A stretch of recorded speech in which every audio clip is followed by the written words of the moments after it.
안녕하세요. 반갑습니다. GMU 오베셀입니다. 오늘 멀리 경기도 행신동에서 출간 작가님을 모셨는데요. 저희 GMU 오베셀에는 네 번째 출연이십니다. 책으로 만나는 거는요, 이렇게 세 번째 책, 자이언트 북 컨설팅에서 출간한 책인데요. 당신의 오늘은 안녕한가요? 부제로는 몸과 마음이 보내는 신호에 귀 기울일 시간입니다.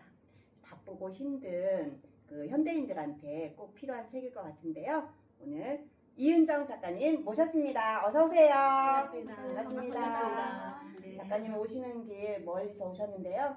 본인 소개 한 번만 해주세요. 네, 이렇게 오늘도 이렇게 오랜만에 또 이제 여기까지 오게 되어서 너무 이제 기쁜 마음으로 왔습니다.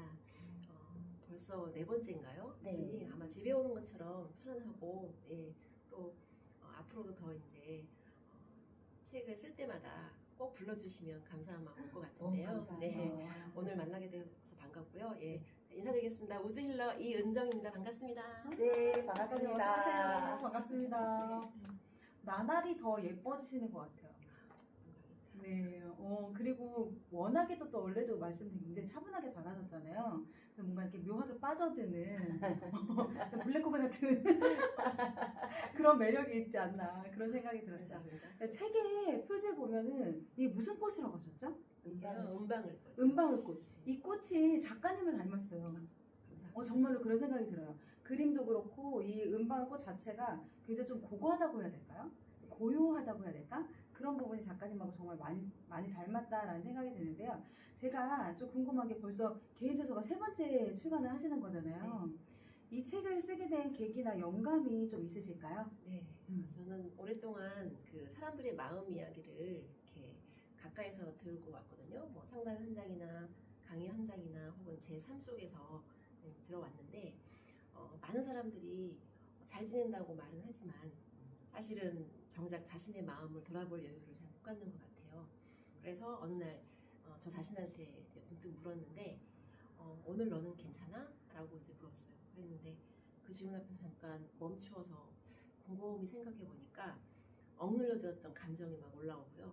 그리고 말하지 못한 상처가 또 막 이렇게 떠오르는 거예요. 그러면서 미뤄두었던 또 위로가 이제 보여졌습니다. 그러다 보니까 아마 그때 이번에는 이런 책을 한번 써보면 어떨까라는 생각을 하게 되었어요. 그래서 저를 돌보기 위해서 쓴 글이 결국은 또 누군가의 마음을 닿는 작은 호흡이 되었으면 좋겠다라는 마음으로 이 책을 집필하게 되었습니다. 감사합니다. 책 제목이 너무 좋아요.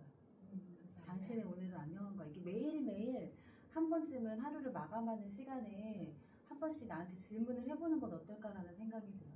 정말 오늘은 안녕했는지, 잘 보냈는지, 마음 상처 안 받고 몸 건강하게 잘 보냈는지 이렇게 질문해보면 또 하루를 돌아볼 수 있는 좋은 시간이 되지 않을까라는 생각이 듭니다. 감사합니다.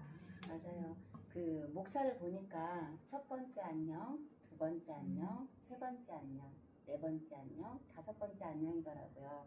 그러니까 우리가 우리 자신한테, 다른 사람들한테는 너 잘 지내? 뭐 이러면서 그 위로와 희망의 말을 해주지만 정작 나 자신한테는 너 괜찮아? 이런 거를 안 물어보는 것 같아요. 저 같은 경우는 또 안 물어보거든요.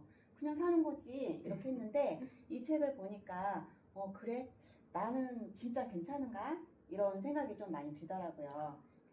두 번째 질문은 제가 이 책을 쓰셨을 때 독자들에게 정말로 전해주고 싶었던 메시지가 있었을 것 같아요. 굉장히 많았을 것 같은데 꼭 꼬집어서 말씀하신다면 어떤 걸까요? 일단은 나를 돌아보는 시간을 갖는 게 일단 먼저였는데요. 이 책을 통해서 우리는 완벽하지 않아도 된다. 그리고 흔들려도 괜찮다. 여전히 괜찮은 존재다라는 이제 말을 전하고 싶었어요. 그러다 보니까 이제 심리학에서는 감정을 억누르기보다는 인식하고 수용하는 거를 정서적인 자기 회복이라고 이제 하잖아요. 근데 자신의 감정을 있는 그대로 바라보는 것이 사실은 치유의 첫걸음이라고 생각합니다. 그런데 우리는 정작 아까 말씀하셨다시피 나는 어떤지를 묻지 않는 그런 수많은 시간들 때문에 회복이 좀 더디는 것 같아요. 그러다 보니까 이 책을 통해서 아프면 아프다고 말하고 힘들면 또 버티기보다는 좀 내려놓을 수도 있고, 네. 그래서 이제 스스로에게 다정해보라는 말을 좀 전하고 싶었어요. 그래서 이 책을 읽으면서 독자분들이 이렇게 느껴도 괜찮구나. 아, 지금 이렇게 흔들려도 괜찮은 거구나. 라는 것들을 좀 스스로 위로를 할 수 있는 시간이 되기를 바라겠습니다. 네, 감사합니다. 와, 이게 주옥 같은 말씀이세요. 저희가 그냥 언제 다정해 봤나? 상대한테만 다정하게 해주지 나한테는 정말 이렇게 안아주거나 이렇지 않잖아요. 그 다정함이라는 게 가장 큰 나한테 무기가 아닌가 이런 생각을 해봅니다. 감사합니다. 다정함에 많이 끌리는 것 같아요. 사람이 나한테 따뜻한 이야기 해주고 눈빛을 보내줄 때도 이렇게 잘 웃고 고개 끄덕여주고 이런 사람한테 끌리는 건 어쩔 수 없는 것 같아요. 나한테도 그렇게 해줄 수 있는 사람이 돼야 되겠다는 생각이 들어요. 거울을 마주 보면서 저 따뜻한 눈을 바라보고 고개를 끄덕이면서 네. 당신은 안녕한가요? 오늘 잘 보냈어? 이렇게 괜찮아 이렇게 할 수 있는 그런 또 책이 되니까 그런 거에 좀 도움을 많이 받을 수 있겠다는 생각이 듭니다. 감사합니다. 작가님 이번 책에 굉장히 잠깐 봤을 때도 제가 이렇게 귀접기라고 하죠. 이 책을 좀 접어서 좀 많이 봤는데 이 제목도 너무 괜찮은 제목이 너무 많은 거예요. 이 한 편의 글 속에 나와 있는 제목도 많고 여기에 뭐 아프다는 말 이제는 할 수 있어야 하니까 이렇게 그냥 툭 던진 말 같은데 이게 그렇지 아픈데 아프다는 말을 왜 못해 이런 거라든지 이런 게 공감되는 게 많았는데 작가님이 이번 책에서 좀 가장 애착이 가는 이런 문장은 혹시라도 내 책을 읽으면서 독자들이 밑줄 한번 쫙 그어줬으면 좋겠다. 이런 문장이 좀 혹시 있으신지 궁금해요. 욕심 같아서는 그냥 뭐 밑줄을 많이 그었으면 좋겠는데요. 제가 가장 이제 애착이 가는 문장이 있다면 괜찮지 않아도 괜찮다. 중요한 것은 다시 자신한테 말을 걸어주는 일이다. 라는 문장이거든요. 이 문장은 제가 살면서 수없이 되뇌이면서 지나간 이제 제 시간의 기록이라고 이제 생각이 들어요. 그래서 독자들 마음에도 오롯이 남아있기를 좀 바라는 고백 같은 문장이라고 생각을 합니다. 그래서 우리는 다 넘어지고 그리고 다시 일어나잖아요. 오뚜기처럼. 완전히 변해서 살아가는 것이 아니라 다시 나에게로 돌아올 수 있는 연습을 하는 게 아마 살아가는 게 아닌가라는 생각을 해봤습니다. 그래서 저에게 이 문장은 사람은 누구나 회복할 수 있다. 네, 그런 믿음의 문장이라고 이제 생각이 되어서 이 문장이 참 애착이 가요. 되게 그냥 들어도 위로가 되는데요. 괜찮지 않아도 괜찮아. 우리는 늘 괜찮아야지. 괜찮아. 할 수 있어. 뭘 넘어졌다고 울고 있어. 얼른 일어나야지. 이렇게 저를 책찍질하거나 스스로가 오히려 훨씬 다른 사람보다 굉장히 냉혹하게 됐던 것 같아요. 그래야 일어날 수 있는 힘이 생긴다라고 느꼈는데 그게 아니라 다정하게 다독여도 충분히 일어날 수 있는데 그거를 괜히 너무 엄하게 대하지 않았나 그런 생각이 또 드네요. 아이들한테 해주는 말을 스스로에게 해주는 게 가장 좋지 않나라고 생각이 들어요. 정말로 마치 나를 아이 대하듯이 다정하게 내가 만약에 내 부모가 되는 것처럼 다정하게 나를 보살펴주는 말 한마디가 중요하겠다라는 생각이 듭니다. 괜찮지 않아도 괜찮아. 문장 너무 좋습니다. 감사합니다.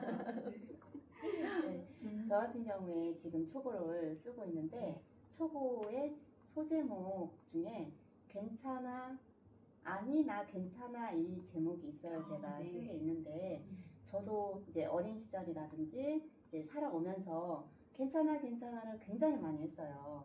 괜찮지 않은데 괜찮은 척을 많이 했단 말이에요. 근데 작가님의 그 문장을 읽으신 걸 보니까 그래 괜찮지 않아도 괜찮아 할 수 있어야 되는데 우리는 늘 괜찮아만 하는구나 이런 생각. 그러면 내가 얼마나 많이 아플까. 나는 누가 돌봐주지 않잖아요. 그래서 괜찮지 않아도 괜찮아를 말할 수 있어야 되겠다라는 생각을 해봅니다.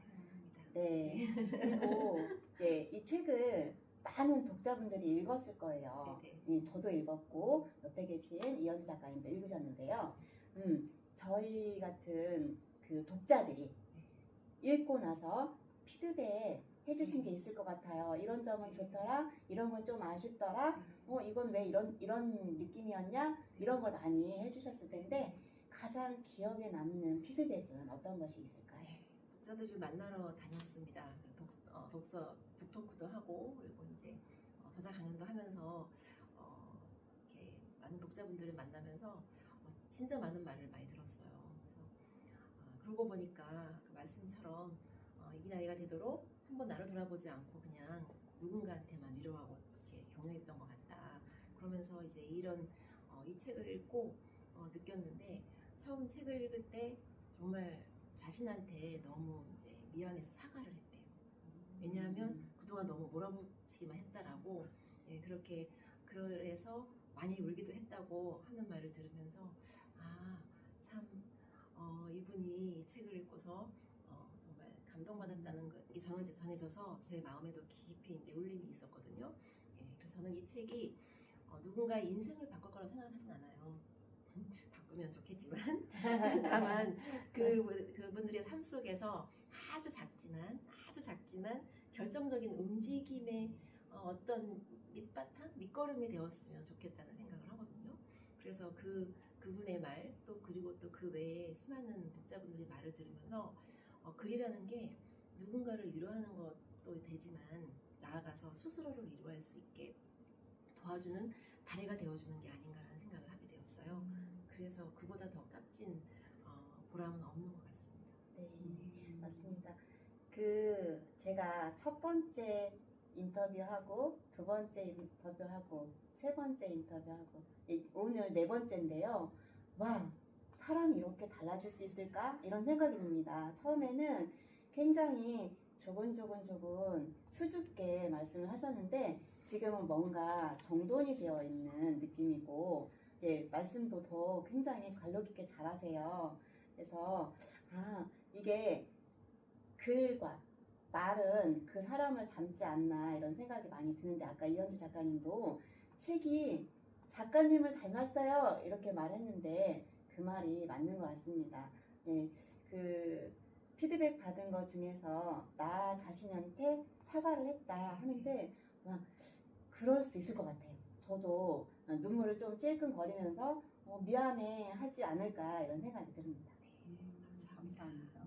그리고 뭐라고 할까요? 그러니까 이 글이 온전히 작가님이 쓰신 글이니까 이렇게 당당하게 이야기를 하실 수 있지 않나 싶어요. 왜냐면 내 이야기를 쓴 거니까 당당한 거잖아요. 실은 다른 사람의 이야기나 또는 어디서 가져온 이야기가 아니라 내가 정말 실제 생활에서 경험한 부분을 그대로 담았으니까 그래서 독자들 앞에 더 당당하게 이야기할 수 있지 않나. 굉장히 좀 힘이 있게 느껴지는 것 같아요. 저는 오늘 작가님한테 그런 걸 좀 많이 느껴보셨어요, 진짜.